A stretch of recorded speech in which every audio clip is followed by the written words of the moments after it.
Good morning class. Open your English translation book. Lesson 8 Past Continuous Tense.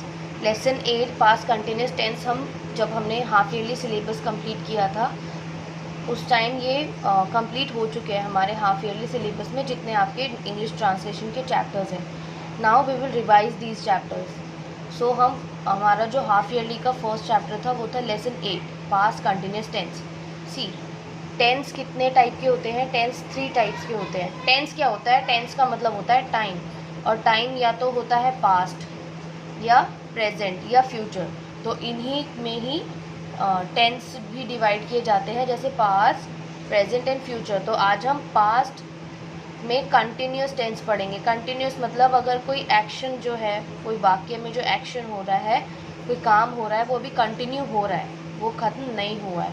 तो past continuous tense ऐसे वाक्य जिसमें कोई काम हो रहा है लेकिन वो कंटिन्यू हो रहा है पास्ट में, उन्हें कहते हैं पास्ट कंटिन्यूस टेंस.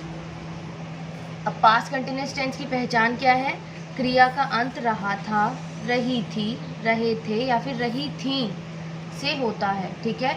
जिस भी वाक्य में लास्ट में मतलब क्रिया के साथ क्या हो, रहा था, रही थी, रहे थे हो एंड में, तो वो होगा पास्ट कंटिन्यूस टेंस. अब पास्ट कंटिन्यूस टेंस रूल क्या है पास्ट कंटिन्यूस टेंस का? सी सबसे इम्पॉर्टेंट चीज़ क्या है पास्ट कंटिन्यूस टेंस में? वॉज एंड वर का यूज़. वॉज आप किसके साथ यूज़ करेंगे?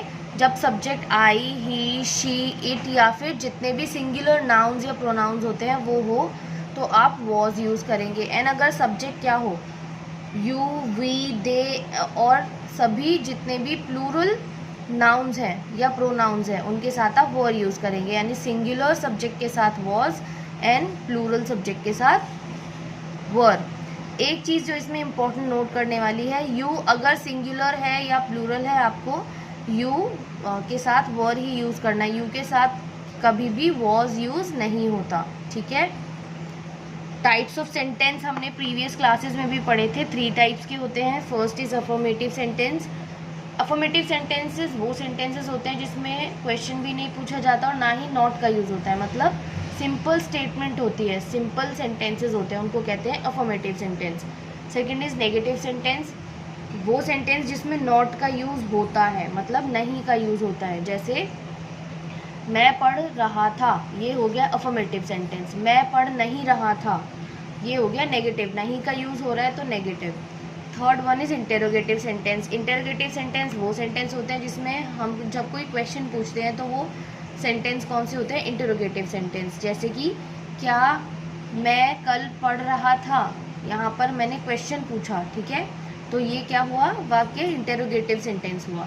अब इंटेरोगेटिव सेंटेंस में इम्पॉर्टेंट जो चीज़ है नोट करने वाली, यदि वाक्य में नहीं का प्रयोग हो या हुआ है तो सब्जेक्ट के साथ नॉट लगेगा.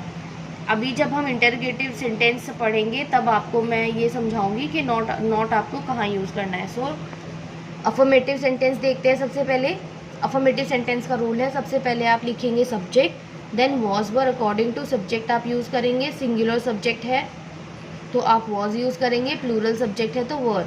सो subject was were, then verb की फर्स्ट फॉर्म के साथ आईएनजी एंड देन ऑब्जेक्ट. आपकी बुक में एग्जाम्पल दिया हुआ है, मैं अपना गृह कार्य कर रहा था. अब देखिए गृह कार्य कर रहा था यानी क्रिया के साथ रहा था आ गया, तो ये क्या है? Past continuous tense. अब इसमें सब्जेक्ट क्या है? मैं क्या है? सिंगुलर सब्जेक्ट है तो आई के बाद वॉज, सब्जेक्ट के बाद वॉज वर आना था. सो आई वॉज, देन हमने पढ़ा था सब्जेक्ट वॉज वर के बाद वर्ब की फर्स्ट फॉर्म के साथ आईएनजी. So I was. करना के लिए डू यूज़ होता है इंग्लिश में वर्ब, तो वर्ब की फर्स्ट फॉर्म के साथ I N G. Doing. I was doing अपना गृह कार्य, माई होमवर्क. गृह कार्य मतलब homework. I was doing my homework. Now negative sentence देखते हैं. नेगेटिव सेंटेंस बिल्कुल सेम अफर्मेटिव जैसा ही रूल है, बस आपको वॉज वर के बाद नॉट ऐड कर देना है, बाकी सब सेम है. Subject then was were according to subject, then not क्योंकि इसमें नहीं यूज़ होता है, देन वर्ब की फर्स्ट फॉर्म के साथ आईएनजी एंड देन ऑब्जेक्ट. आपकी बुक में एग्जाम्पल देखिए, तुम परिश्रम नहीं कर रहे थे. यहाँ पर नहीं का यूज़ हुआ है तो ये क्या है? नेगेटिव सेंटेंस है, ठीक है। अब नेगेटिव सेंटेंस है, तुम मीन्स यू, ये क्या है, यू के साथ मैंने आपको क्या बताया, हमेशा वर यूज होगा, वॉज नहीं होगा। सो यू वर, देन हमने क्या पढ़ा, सब्जेक्ट वॉज वर के बाद नॉट, देन वर्ब की फर्स्ट फॉर्म के साथ I N G, then object. So you were not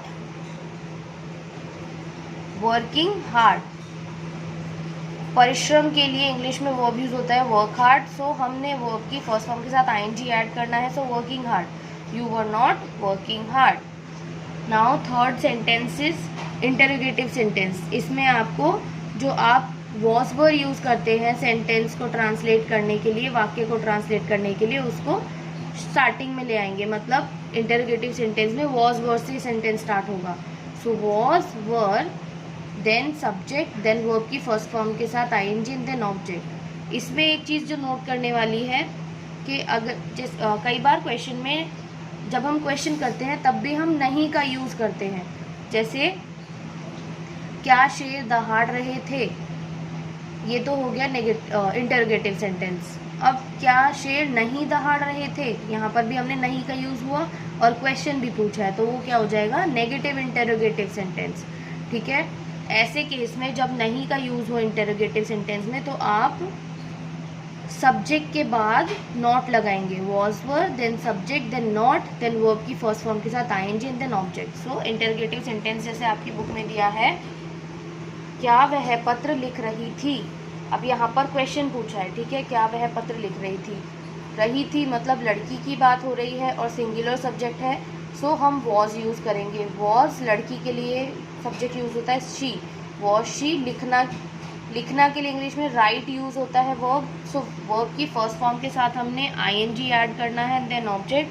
so write के साथ I N G, writing, object letter, was she writing a letter.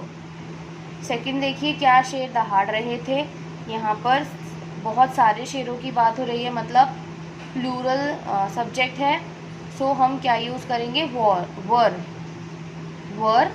क्योंकि इंटरोगेटिव सेंटेंस है। सो सेंटेंस किससे स्टार्ट होगा, वॉज वर से। सो प्लूरल नाउन के साथ वर या प्लूरल सब्जेक्ट के साथ वर। द लायंस, शेर की दहाड़ने को रोर कहते हैं, ठीक है। अब वर्ब की फर्स्ट फॉर्म के साथ I N G, so roaring, were the lions roaring, right. I hope आपको ये पास्ट कंटिन्यूस टेंस कैसे ट्रांसलेट करते हैं वो अच्छे से समझ आ गया होगा। स्टिल अगर आपको कोई कन्फ्यूजन है या डाउट है तो आप मुझसे पूछ सकते हैं।